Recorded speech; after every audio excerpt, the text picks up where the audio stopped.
George, Yes. Noah, Shahar. Yes. So nice to be with you all Hello, here. Hello. I want to start with you, George, Mhm. since we haven't spoken before.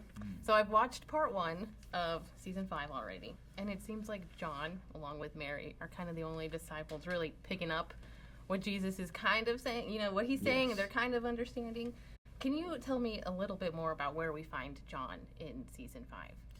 Yeah, so season 4 is like one of probably the last of the big rebukes that Sons of Thunder get. So I always say that John's journey it's from thunder to love. Obviously becomes beloved, and the disciple of love mentions it more in his gospel than any other of the testaments or gospels. So we're following him on this journey. And I feel like he's really learned that lesson at the end of season 4, and he's ready to listen. And he doesn't know what he's supposed to be listening for. And I always say as well that Mary caught that bug in season 4. We can kind of see that she's starting to notice something's up. And what season 5 shows is John catches that bug and he catches it off Mary, which is a lovely moment because it's a foreshadowing of where they're both going to end up. So this is kind of John beginning to have that inside his ear. Me and Shahar, we've discussed that as well, that John is, he does at the Last Supper as well, has that bit of inside information as to who the betrayer might be. So I would say that he's starting to pay attention and he's sticking very, very close to Jesus as he does. I would agree, and that makes sense how you were saying, from thunder to beloved. I really like that. Yeah. Question for all of you, whoever would like to answer. How did knowing where we are in this season, so season 5, Holy Week, affect the way you approached the season and your character?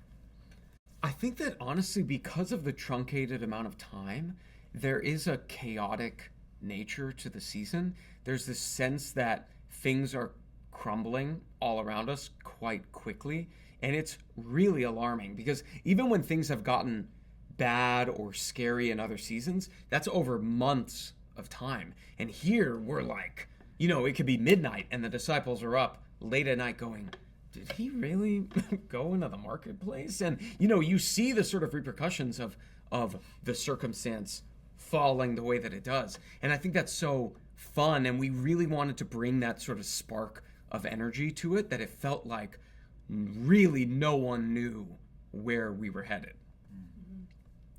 Yeah, it's letting go this season.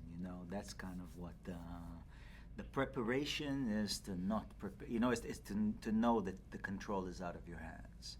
So there's not much you can do, and so getting used to letting go. That's the And also Dallas was very, it was awesome that he kept making this point for those of us on the set who are more familiar with these stories, because not everybody is. We come from different backgrounds, and but he keeps reminding us, you may know, because it's one of the oldest stories and everybody knows it, but the disciples didn't know what was going to happen. And so for me personally, I had to wrestle with that because I knew what was happening. I'm like, how could the disciples not see this? And Dallas is like, he speaks in parables all the time. Maybe he's just saying another parable. You don't expect it to happen in 5 days. And even, as John is beginning to catch on to it, it's also that he doesn't believe it's going to happen at the end of the week. It's like someone saying, I'm going to retire soon, when I'm 60, and then they retire the next day. And it's like, what? You said retire? And it's like, yeah, it's tomorrow. So that's a huge shock.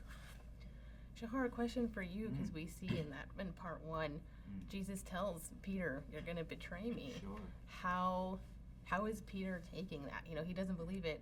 How does that keep, I guess, going throughout the season? Yeah, I think that's what that connects to, just not this loss of control, because I don't believe it. I just don't believe it. So it all feels a little bit like a dream.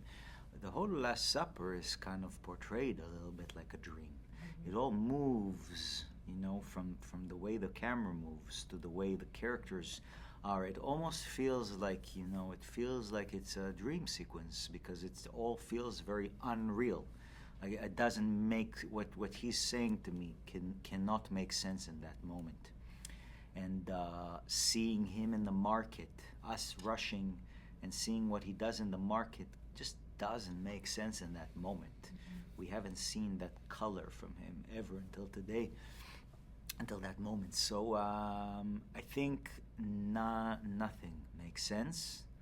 And you know how it is when you're sometimes you feel you don't know if what's happening right now is reality or is it a dream. I think that's where we are throughout this season, for the audience and for the characters as well, you know. Guys, it was a pleasure speaking with you all. Thank you you. so With much. you. Thank you.